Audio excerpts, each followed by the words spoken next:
ಯೇಸು ಕ್ರಿಸ್ತನ ನಾಮದಲ್ಲಿ ನಿಮ್ಮೆಲ್ಲರನ್ನು ವಂದಿಸುವಂತವನಾಗಿದ್ದೇನೆ. ಈ ಬೆಳಗಿನ ಜಾವದಲ್ಲಿ ವಾಕ್ಯ ಓದಿಕೊಳ್ಳೋಣ. ಯೋಬನು 1ನೇ ಅಧ್ಯಾಯ 21ನೇ ವಚನ.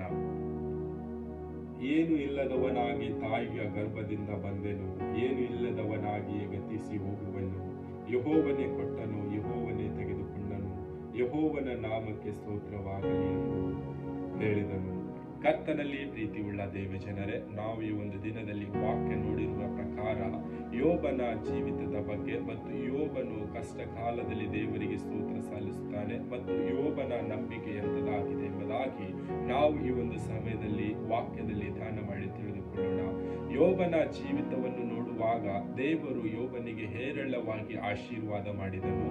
ಯೋಬನ ಜೀವಿತದಲ್ಲಿ ಆತನಿಗೆ 7 ಮಂದಿ ಗಂಡು ಮಕ್ಕಳನ್ನು, 3 ಮಂದಿ ಹೆಣ್ಣು ಮಕ್ಕಳನ್ನು ಮತ್ತು ಯೋಬನಿಗೆ 7,000 ಕುರಿಗಳನ್ನು, 3,000 ಒಂಟೆಗಳನ್ನು, 500 ಜೋಡಿ ಎತ್ತುಗಳನ್ನು, 500 ಹೆಣ್ಣು ಕತ್ತೆಗಳನ್ನು, ಅನೇಕ ಸೇವೆಯ ಕೆಲಸ ಮಾಡುವಂತ ಆ ಕೆಲಸಗಾರರನ್ನು ಯೋಬನಿಗೆ ದೇವರು ಅನುಗ್ರಹಿಸಿದನು. ಕರ್ತನಲ್ಲಿ ಪ್ರೀತಿಯುಳ್ಳ ದೇವಜನರೇ, ಯೋಬನ ಜೀವಿತವನ್ನು ನೋಡುವಾಗ ಒಂದು ಆಶ್ಚರ್ಯಕರವಾಗಿ ಅದ್ಭುತ ರೀತಿಯಲ್ಲಿ ದೇವರು ಅವನಿಗೆ ಆಶೀರ್ವಾದ ಮಾಡಿದನು. ಒಂದು ದಿನದಲ್ಲಿ ಸೈತಾನನು ದೇವದೂತರೊಟ್ಟಿಗೆ ದೇವರ ಸನ್ನಿಧಾನದಲ್ಲಿ ಕಾಣಿಸಿಕೊಳ್ಳುತ್ತಾನೆ. ದೇವರು ಸೈತಾನನಿಗೆ ಕೇಳುತ್ತಾನೆ, ಎಲ್ಲಿಂದ ನೀನು ಬಂದಿದೆ ಎಂಬುದಾಗಿ ಕೇಳುವಾಗ ಸೈತಾನನು ಲೋಕವನ್ನು ಸಂಚರಿಸಿ ಬಂದಿದ್ದೇನೆ ಎಂಬುದಾಗಿ ಹೇಳುತ್ತಾನೆ.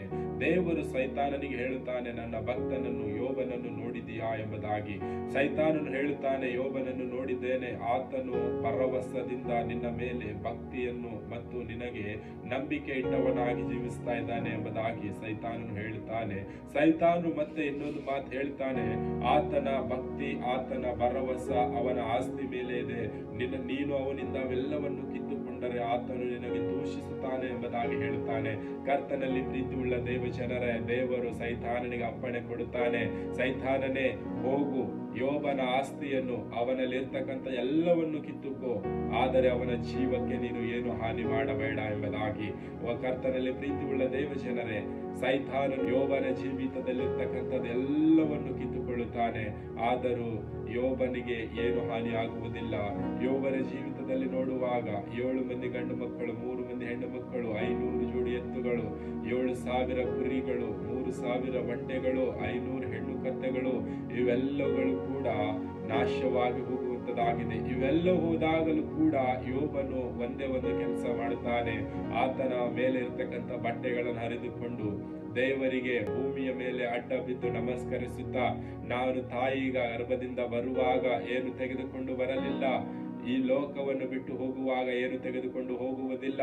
ಯೆಹೋವನೇ ಕೊಟ್ಟನು, ಯೆಹೋವನೇ ತೆಗೆದುಕೊಂಡನು, ಯೆಹೋವನ ನಾಮಕ್ಕೆ ಸ್ತೋತ್ರವಾಗಲಿ ಎಂಬುದಾಗಿ ಯೋಬನು ಇದರಲ್ಲಿ ಸ್ತೋತ್ರ ಸಲ್ಲಿಸ್ತಾ ಇದ್ದನು. ಕರ್ತನಲ್ಲಿ ಪ್ರೀತಿಯುಳ್ಳ ದೇವಜನರೇ, ನಾವು ಈ ಲೋಕದಲ್ಲಿ ಜೀವಿಸುವಾಗ ನಮ್ಮ ಜೀವಿತದಲ್ಲಿ ಏನೇ ಇರಲಿ ಇರದೇ ಇರಲಿ, ನಾವು ದೇವರಿಗೆ ಸ್ತೋತ್ರ ಸಲ್ಲಿಸ್ತಾ ಇದ್ದೇವಾ?